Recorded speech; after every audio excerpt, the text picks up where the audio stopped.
they posted the photo of the beheaded soldier on the Instagram page and sent this message to the mother and the brother of this soldier.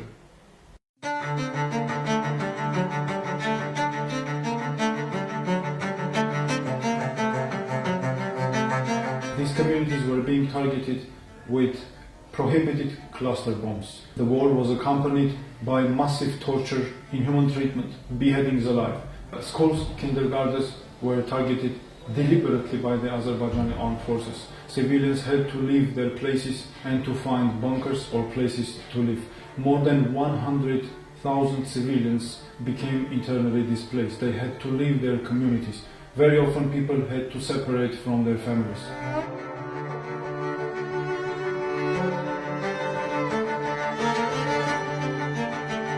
During the war, we received all of a sudden a call from relatives of an Armenian soldier.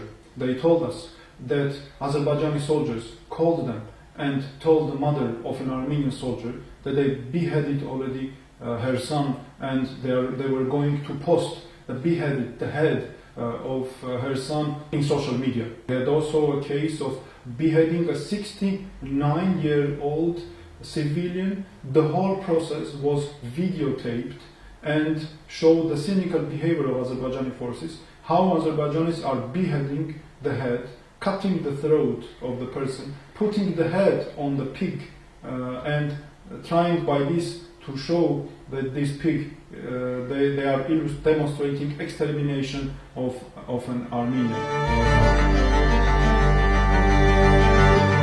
The jihadists, according to well-established information, came from northern parts of Syria, from Libya, from Afghanistan and some other countries.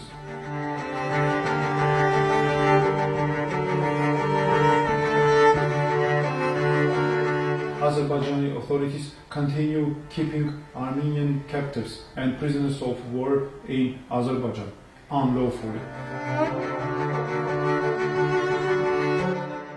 They continue shootings. They are physically present in the lands that belong to Armenians, pastures, grasslands, arable lands, houses that belong by legal documentation to people. They threaten people with guns. They are blocking roads that cause humanitarian isolation crisis to the villages surrounding these roads. And this policy is intentional.